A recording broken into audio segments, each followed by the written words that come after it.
this is a story of light, but light can never shine without the embrace of darkness. It happened many months ago, so many that people forgot what year it was. But one thing is for certain, it was the longest night of the year, so they said. All the Buns and stables in their part of the northern land were given a good scrap, much like what would do before a health and safety inspection, or even more so in preparation for a royal visit. The animals were looking clean and well fed. In fact, they were getting an extra treat that day. "'Tis the 13th of December, I'm sure of it. Look how shiny my coat is," say the black horse. The rest of the animals agree, followed by the lively conversation of all gossips from the quality of grass to their human owners. Indeed it was the eve of the 13th, the night of Lucy, and the only night of the year when animals can communicate with each other and their human owners, making sure they look happy, for Lucy is about to pay her annual visit. Not far from them, the human residents were equally lively. Father and sons tidying up after the winter slaughtering. Mother and daughters finishing their baking and spinning work. The house was spotless. Ale and meat were ready and standing by. Little children sat round the candlelight, reminded again by their grandparents to behave, or else risk facing the wrath of Lucy and her gang. So, who is Lucy? She sure sounded like an inspector or a school discipline. While the descriptions are not entirely wrong, Lucy is much more serious and terrifying than that. Long before the introduction of the Gregorian calendar, the 13th of December was the beginning of Yule. The arrival of the Winter Solstice not only marked the longest night of the year, but also the magical time that gave birth to many stories in folklore and mythology, Lucy being one of them. Across the land, supernatural forces roam freely during this liminal time. The eeriness filled the cold air, both strange and magical. According to Professor Hilding Salander, in southern Sweden, all kinds of magic are going on at that time, especially with running water. As midnight approached, a ghostly procession appeared in the dark sky. Lucy, known to some as Luciadagen, came riding through the air, accompanied by a train of spirits. The restless dead arose from their grave, joining the procession as he rode through the cemeteries. She first pays a visit to the animals engaged in animated discussion within the stables and barns. If she hears any gossip about them being mistreated by the owners, there's no telling what kind of vengeance Lucy might unleash on those humans. Lucy then goes house to house to check on people's progress. All preparation for Yule should be completed by then. First, she pressed her pale face on a window to have a peek. Next, she jumped on the roof and shouted down through the chimney, "No brewing, no baking, no big fire. You better be sure all chores have finished by then, or else she would tear down the whole chimney with her rage, even curse your farm.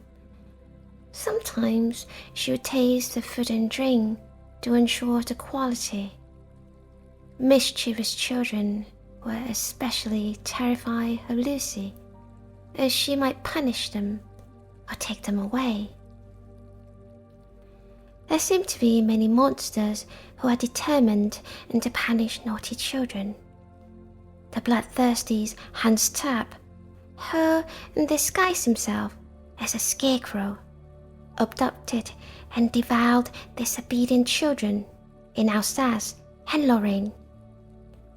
Namahage, the yokai in Japanese folklore, seeking out lazy and badly behaved children and scaring them into good behavior. Straggele, who ripped naughty children to pieces and coating the snow with their blood in Swiss legend. Or Krampus, who would beat naughty children with birch branches and carry them off to have as his dinner. The list goes on.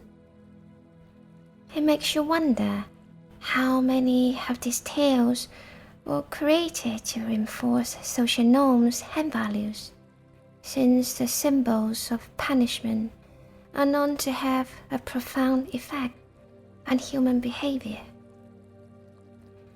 Lucy certainly doesn't sound like a sweet lady here, but how does one with a name representing light and portrayed in such a dark and malicious manner? As folklore often changes and evolves over time, might it be possible that she was demonized due to the cultural and religious shift, or simply a manifestation of human deep-seated anxieties and concerns about mortality and the unpredictability of life during the cold, dark season of the year? There are various theories and discussions regarding her origins. Some believe that Lucy was the alpine winter goddess Berchta, a kind guardian of animals and children, who oversaw domestic tasks such as spinning and weaving. Known as the Bright One, she was depicted in a white gown that illuminated the darkness, guiding souls to the afterlife. However, in later narratives, Berchta was portrayed as a Christmas hag who mutilates people who left work undone and devours children. Others speculate that she may have connections to Lucina, the Roman goddess of light and childbirth, or Sol, also referred to as Sunna, the Norse goddess of the sun, who was especially honored at this time of the year, as people celebrated the return of the sun. In Malung, Sweden, she was said to be in the shape of a dangerous bird of prey. Some regions think she is the mother of the Huldufólk, or hidden people, while others linked her to Lilith, the first wife of Adam. Lucy was also said to be named after Lucifer, the light bringer, or the devil to some. Such contradictions and variations are typical in folklore. Regardless of Lucy's identity, lussenatten, or Lucy's Night in Sweden, along with Lussi Long Night, or Lussi Long Night in Norway, was the longest and possibly the most magical night of the year. During this time, people take part in lussevaka, or Lucy Watch, staying awake and feasting through the night, using light to keep supernatural forces at bay. Youngsters will sometimes walk from neighbor to neighbor, singing songs in return for food and drink. Some dress up and pulling pranks on people. Today, lussevaka is still being observed on the eve of the 13th of December, and particularly in Sweden, often with a night of baking or parties that last through the night. But the terrifying Lucy is no longer taking the center stage. Meet Lucia, a kind and beautiful Christian lady from the ancient city of Syracuse on the island of Sicily. Born into a wealthy and noble family in 283 AD, Lucia's father passed away when she was very young. Her mother, Eutychia, brought her up with love and dedication. Despite her privileged upbringing, Lucia was known for her compassion and generosity towards the less fortunate. And from a very young age, she was deeply devoted to her Christian faith and vowed to dedicate her life to serving Christ. However, during Emperor Diocletian's reign, Christians were oppressed and persecuted.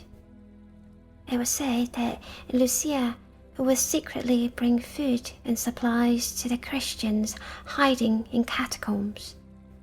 She wore a candlelit wreath to light the way so that her hands were free to carry as much food as she could. Her mother, on the other hand, unaware of Lucia's consecration to Christ, promised her in marriage to a young, wealthy pagan suitor. Eutychia unfortunately suffered from her long-term illness. Lucius persuaded her to make a pilgrimage to the tomb of Sunna for the Virgin Saint's feast day, hoping for the grace of healing. That night, Sunna appeared to Lucia in a dream, telling her that her mother would be healed, and that Lucia would become the glory of Syracuse. True to the vision, Eutychia was miraculously cured. In gratitude and awe, she gave her blessing to Lucia's vow and her desire to distribute their wealth to the poor and needy. Humiliated by the rejection, Lucia's suitor went to the governor of Syracuse and accused her of being a Christian. When the soldiers tried to take her into custody, they found her immovable. Not even we oxen were able to drag her away. The attempts to burn her alive were equally unsuccessful. Some even say they cruelly gouged out her eyes. After the relentless torture, she dies by the dagger stabbed in her throat. Lucia's story didn't end with her death. She became a saint and a symbol of light and hope for Christians throughout the ages. When her body was being prepared for burial, it was found that her eyes had been miraculously restored, hence her patronage of the blind and those with eye ailments. In various artworks, she is often depicted holding her eyes on a plate, symbolizing both the material light of the eyes and the spiritual light of the soul. Her influence extends into literature and popular culture, appearing in works ranging from Dante's Alighieri's The Divine Comedy to films like Pan's Labyrinth and The Nun 2, where her eyes take center stage. In a Nun 2 movie, Lauren Warren is portrayed as a descendant of St. Lucy, a fictional addition and given Lucia's status of a virgin saint, with no historical records of her siblings. Interestingly, various folk traditions celebrate the night before her feast day as a time for glimpsing the future. In Croatia, young girls will write 13 names of potential suitors on pieces of paper. Each day, they will toss one paper into the fire. By Christmas, the last name left is thought to be the name of a future husband. According to Clement Miles, young girls in Denmark would ask for the vision of their future spouse, while boys in Lower Austria would look for Luciadagen, a mysterious light that supposedly reveals upcoming events, an intriguing connection to the real-life Lorraine Warren, who claimed to be clairvoyant and a light transmedium. Lucia, or Lucy, as the name suggests, is synonymous with light. Perhaps it is no coincidence that the church chose to celebrate her feast day on the 13th of December, which coincides with the Winter Solstice, the darkest day and longest night of the year, although the date has shifted with the introduction of the Gregorian calendar. Her feast day remains on the 13th. I personally find this fitting, considering her association with spiritual vision and the significance of the number 13 in the famous Apparitions of the Blessed Virgin Mary at Fatima, Portugal in 1917.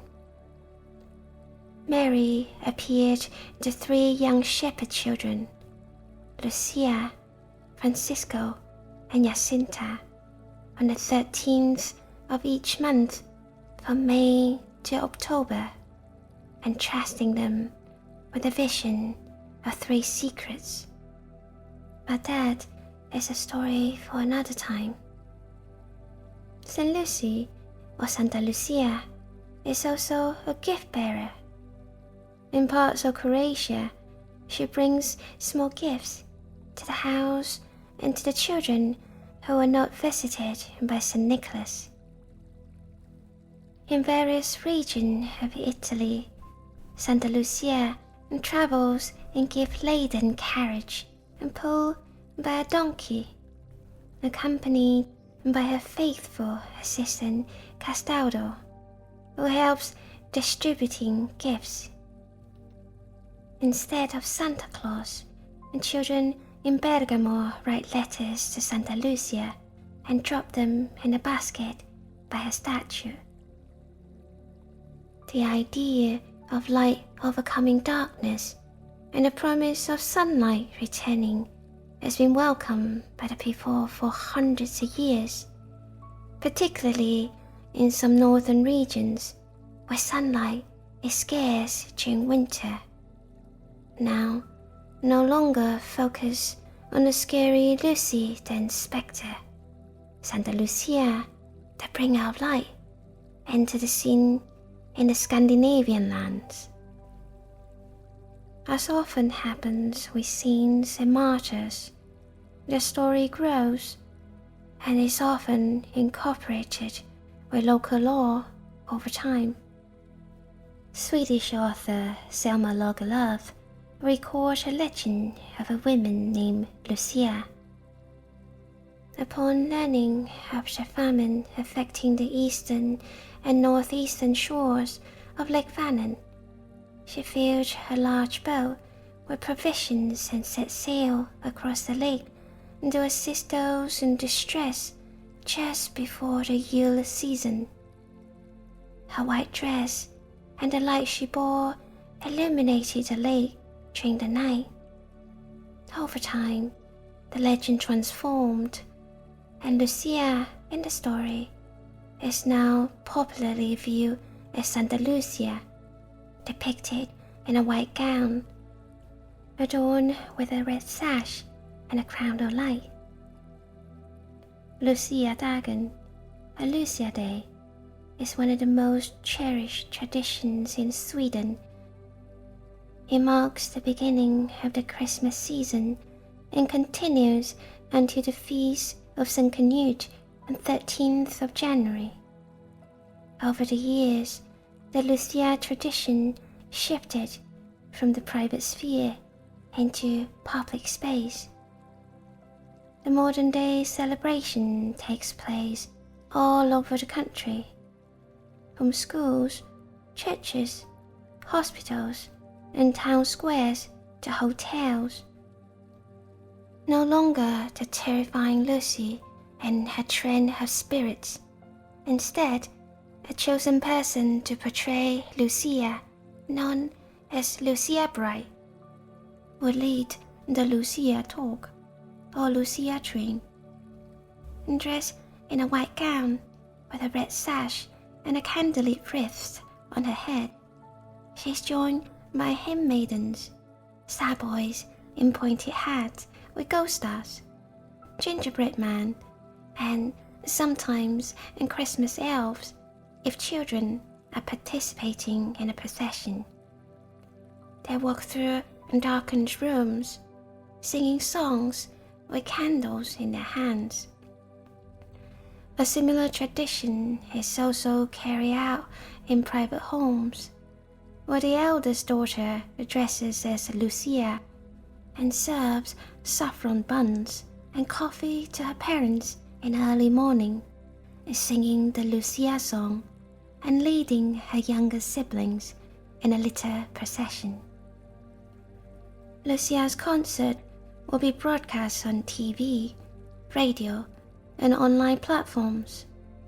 In Norway, Lucia Day is celebrated, especially in kindergartens and schools. A similar tradition is also carried out in Denmark, among Swedish-speaking populations of Finland, and among Scandinavian Americans. During the Lucia event, gingerbread cookies and glögg, a sweet malt wine, and saffron buns known as lussenatten are often served as essential parts of the celebration. The yellow color of the bun, symbolizing the golden sunlight, is typically shaped into the letter S to look like a curled-out cat or cat's tail, with raisins for decoration to resemble the cat's eyes. Some say it represented Santa Lucia's eye, or perhaps they are Lucy's watchful eyes inspecting all household chores. But the cat aspect is uncannily associated with the goddess Freya, who is often depicted riding a chariot pulled by a pair of majestic cats, Beggu and Dreggu, dressed in white alongside her husband in a wild hunt on solstice night. The color and eyes symbol of Lussenatten seemed fitting, for she was a powerful seeress radiating golden light. Lucia Day is more than a celebration of a Catholic scene in Lutheran Scandinavia. It is something uniquely Swedish, inspired by traditions and rituals both ancient and modern. Like many other festivals still observed today, despite the ever-changing figures that represent them, the eternal rhythms of nature persist, and we continue to mark the transition of the seasons. While the ways of celebrating the occasion may differ, Lucia Day remains a celebration of light, hope, and community. And who knows, perhaps the new light bringers and gift bearers would emerge in a distant future, or even see the revival of those long since forgotten